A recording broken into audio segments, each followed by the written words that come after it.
The Colosseum can look pretty complicated, but it and its final boss can be beat with a relatively small and simple set of tools that I'm going to show you. The hardest thing you'll have to do is to just be able to switch prayers between two different enemies. I strongly believe that the best way to learn is to use either a Shadow or a Bofa, and I'll be showing you both setups throughout the video. A Ceridome and Godsword will help a lot here, but I don't have one, so I won't be showing you it at all, and it's perfectly doable without one. The brew and restore ratio you'll definitely need to play around with, but this is a good starting setup, and as you get better you can change your ratio as you need. So what is the strat that makes this so consistent? Well, I'm sure many of you already know that in the Colosseum, nothing can spawn around where you start the wave. This lets you set up wave states that are a little more favorable to you, but Pekin Red 11 takes this a step further and has developed a method that guarantees that only a maximum of 2 enemies can spawn south of the northwest pillar. So what that means is that most of the time you'll have either 0 or just 1 guy on you, and you're pretty much chilling. In the rare occasion that you have 2, we can set them up so that you're always going to be able to switch prayers between them, and the rest of your wave is also going to be set up to be very easy to deal with. Not only that, if you run at the right time, nothing will be able to attack you at all, and that also means that the manticores will not be able to charge up before they see you. That ends up making a huge difference in how easy the rest of the wave is to solve. So here's the game plan every wave. We start on the start tile and we click to run to the middle of the pillar at the right timing. The timing is 5 ticks after you click continue, which isn't necessarily that easy to count, so I'd recommend using the visual metronome and set it to show 5 ticks. From there, all you need to do is pay attention to what number is showing on the visual metronome when you click continue onto the next wave, and when you see that number again, that's when you click to run. While you're running, you're going to look southeast at the 2 possible spawns that can be hitting you and checking what you need to pray against. You might also need to slightly adjust what tile you're on in order to deal with different sets of spawns. Most of the time you'll still be running straight to the middle of the pillar, but in a few situations where you have a manticore in front of the 2 spawns and another enemy behind, you'll have to adjust that slightly. Once you're in position, you'll be dealing with the Fremenix in the order of melee, mage, and then ranger. And make sure during all this time you're flicking whatever is south of the pillar hitting you if there is anything. When you first start learning this method, this is probably what you're gonna die doing, but once you get a little practice in, you'll be very comfortable doing this. Once the Fremenix are dealt with, you'll be able to move into position to trap the melee reinforcement that spawns. If that's the furry, you'll have to stand right next to the pillar, but wave 7+ with the Minotaur, you can stand 1 tile away. From here, you'll deal with whatever is south of the pillar, and after that, take care of the reinforcements. And that's it for the start of the wave. You're now at a very good position to deal with the rest of the wave. So early I was serious about saying that you don't actually need to know that many solves to be able to clear the Colosseum. Now the more fancy stuff you know, the more consistent you'll be, and if you're interested, I really recommend that you try to learn more, but for getting your first clear, you can do it with only a few basic things. So here's what they are.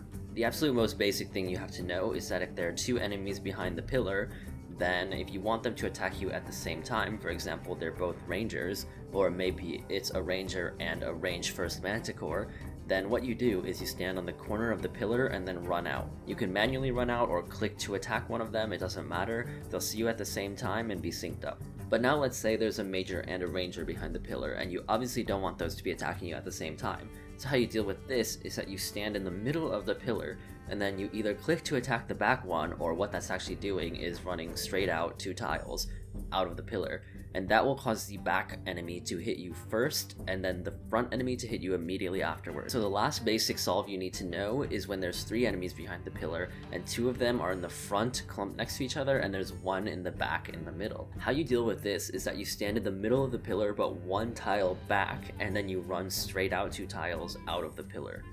This will make the creature in the front on your side of the pillar hit you first, and then the enemy in the back will hit you second. Those are seriously the only 3 pillar solves you need to know, and you might be wondering, how is that possible?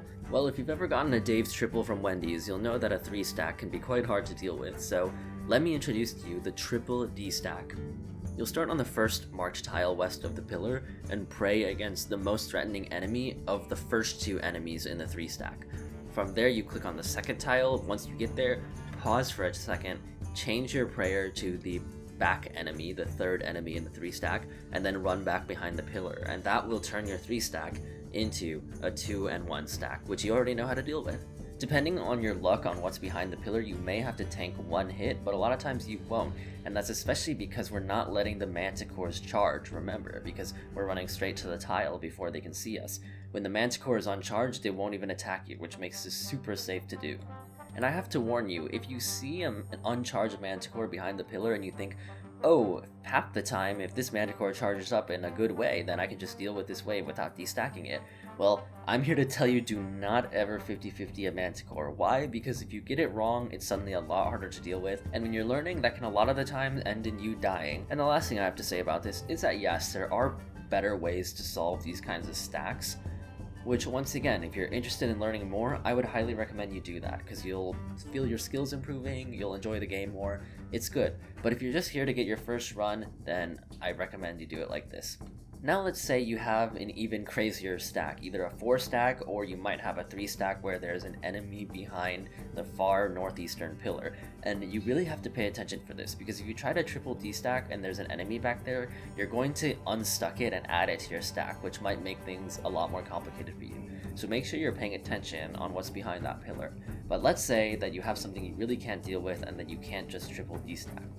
In that case, what you're going to do is just run southeast, the southeast pillar, very southeast tile. You should try your absolute hardest to off-tick the main threats in whatever way you can, using whatever pillar tricks you know and that have used throughout the video. You might end up tanking 1 or 2 hits, but you won't die unless you do something really wrong. And on that note again, this is why it's so important to have your manticores uncharged, because they will not hit you at all during your entire run down southeast. Once you're there, one enemy will usually come around the west corner and you'll deal with it, and then deal with the rest of the stack in all the ways we already know. And that is seriously enough to deal with 99% of the situations you'll ever run into in the Colosseum. I do have to address the early waves 1 through 6 though, because the Serpent Shaman being a 1x1 creature, unlike all the other things, not counting the furry of course, does throw a slight wrench in things, and because of this you might sometimes find yourself having to run on the north side of the pillar to off-tick the mage and range on the south. There are a few ways you can deal with this. The most classic way is to just do the classic stand in the middle, click on the back enemy one, but the problem is that that brings you over to the east side of the pillar, which isn't always something that you want. So if you want to head back to the west side of the pillar, what you can do is you can stand on the very northeast of the pillar, then run straight out 4 tiles west, and that will result in the ranger hitting you first and then the major.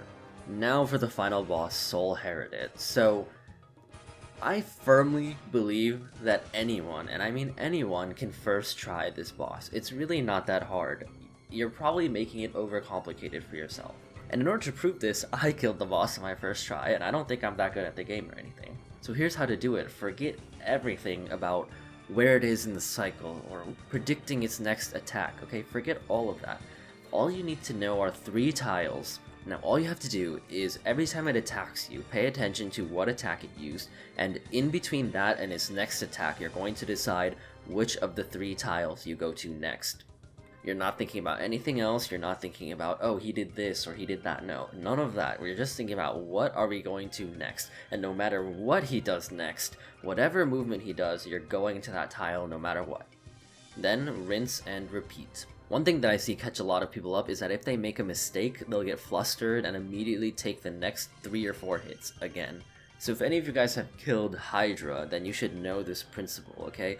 So in the Hydra last phase, if you get hit by one of its attacks, then in order to protect yourself from its next attack, you have to keep your prayer the same, even though everything in your body is screaming to change your prayer. This is the exact same principle in the Colosseum.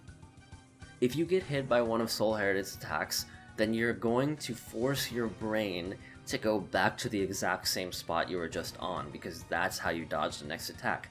You're going to be screaming to go to a different tile, but trust me, you have to do that.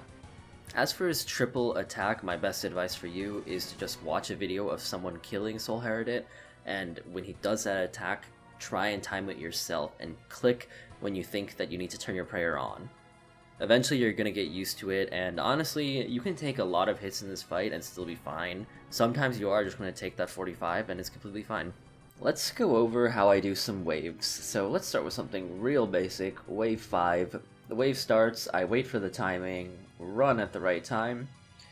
Now I've identified there's only a ranger on me, so that's completely fine. I'll just deal with the fremies. And then once the frenemies are done, I'm just gonna hit the ranger and then try to kill it as fast as I can before the reinforcements spawn. Now, because it is wave 5, both a melee and a mage will spawn. I generally don't worry that much about it. In this case, it'd probably be best to use an offensive prayer, since I'm kind of just chilling. That way I can get it down. A little misclick, you know, it happens, it happens. So the reinforcements spawn here. The melee is already trapped because I'm in position on the west side of the pillar. Now, if the mage had been first, this could have been hard, which is why I should use an offensive prayer, and also, you can also step outside of the pillar to get the mage's attention to force it to attack you on a different time than the ranger south, but this was one of my earlier runs, so I just kind of 50-50'd it. If it had been on my side, it would have been a bit of a problem, but I probably wouldn't have died here. And from here, it's quite simple. You just deal with every enemy one by one with the melee, the mage, then I'll go south of the pillar, kill that mage, and finally deal with the manticore when it's completely alone. So this is another fairly simple wave, but we start off, nothing is going to be on us, so we can just clear the Fremenix. And because we're completely free, the easiest, safest thing for you to do in these situations is just do nothing at all once you've cleared the Frems, and wait for the reinforcements to spawn. Then you can deal with the reinforcements in a way that's guaranteed to be isolated. But if you're a little more confident, you can start clearing the wave before they spawn and then head back and deal with them afterwards. So that's what I end up doing. I end up poking my head around the corner, seeing what the manticore is up to. And you'll notice that there is a ranger trapped in the far east, in the far northeast behind the pillar, and so I don't want to do anything too crazy. I don't want to untrap that ranger. In this case, it really won't make the wave that much more difficult, but it still is just like another thing of like, there's no need to, so I just won't. And here, the manticore is ranged first, so I can easily just step out, have them see me at the same time. I hit the ranger in the back first, just so that I can isolate the manticore, so I don't have to do more involved flicking. And that's generally a good thing to do. You don't have to kill yourself to do that, but if you can, it's generally nice to kill the thing in the back first. So this is a quick one just to highlight a little point I need to show you guys. So only the ranger's there, we clear the Fremenix, very simple, very easy, very straightforward. But the thing that I want to show you is that starting on wave 7 when the Minotaur starts spawning, you obviously don't want the Minotaur to be healing things. So what you want to do is you want to actually walk onto the northwest tile of the pillar. And what that does is that drags the ranger a little bit, and what that will make happen is that the Minotaur will not be able to see the ranger to heal it when it spawns. That also has the side effect of letting you hit the ranger with Myopia 3 on, since it'll only be 4 tiles away. So this is something really important I need to show you guys, because it's very common that you'll run into this when you're learning, and it's a situation where when you're first learning, you're probably going to die here a few times. So we have only a manticore hitting me, and that's not going to happen super often, but sometimes something will be on you, and sometimes that'll be a manticore. And the thing is, you have to be able to keep your cool and switch prayers against the manticore while dealing with the Fremenic trio. And actually, good advice for any time you're dealing with a manticore is to focus just on switching prayers to deal with a manticore. Trust that everything else works. If you do things right, then things are going to be on the right ticks, and all you have to worry about is dealing with the manticore and switch your prayer to whatever else is hitting you at the same time. Now you can obviously see I've made a huge mistake here. I have the mage on me, I have the manticore on me, I have no idea where they are in the cycle. This was still pretty early on in my learning journey, so I did get kind of lucky. The mage could have easily slapped me a bit more, and maybe I'd die, maybe I'd be in a much more rough spot, but you see I sit here, recover. I notice finally that they're off tick, so I don't really have anything to worry about. As long as I switch my prayers properly, then there's really nothing to worry about. Nothing can hit me, I'm not a threat of anything, so we're good. And here, I probably should have killed the manticore, but I decided for some reason to kill the Minotaur. I maybe didn't realize that it wouldn't heal the manticore, but it probably would have been better to kill the manticore first just so I could stop flicking. I didn't, oh well. But you can see here, all I'm doing is focusing on when is the manticore attacking, and then once it finishes attacking, I switch my prayer back to mage. So now this is a classic run situation. So the wave starts, nothing is on me, easy peasy, extremely free wave 11. I see a massive stack behind the pillar, I see another ranger behind the northeast pillar, because I have dynamic duo on. You generally should avoid taking that on, but got a little lucky, oh well.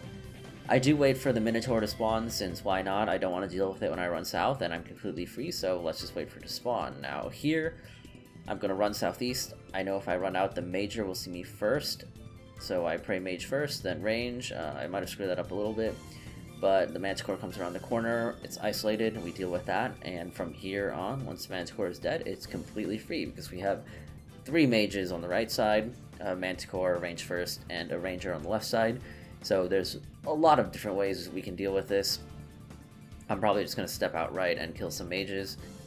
Okay, so from here I'm actually not really sure if it's going to be okay, so I step out and step back in. It is fine. I deal with the Serpent Shaman in the back, and from then on we have a very easy, very simple 3-stack.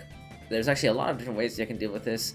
From here I just go left, get the Manticore and the Ranger on me on the same tick. Very easy, flick them. I should kill the one in the back. I think I'm scared of myopia. I didn't really know the range at this point. But either way, now we do a classic off tick. I made a mistake. Have to brew up. Oh well. And yeah, click the one in the back, stand in the middle, click the one in the back. The ranger hits me first, and the mage, we flick them, kill the mage first because it's a lot squishier and easier to deal with. And then once that's dead, I can just AFK chill with my range spray on, dodge the javelins, we're good. Alright, so this is a great example of the absolute hardest thing you're going to face in the Colosseum. So the wave starts, we have a Manticore first. Because of that, I run 1 tile further up. That's just the way you do it. Pray against the ranger, and now we have to pray against the Manticore and the ranger at the same time. And honestly, I have screwed this up so many times. I have died many times here. It takes a while to get used to it, but if you want to be consistent, you're going to have to be able to deal with this, either that or just get lucky runs where this doesn't happen, which honestly happens a good amount of the time. Once everything is sorted, I'm focused, I'm switching my prayers properly, focusing on the Manticore first, and then switching to range pray when it's not attacking, and this all works out, I promise.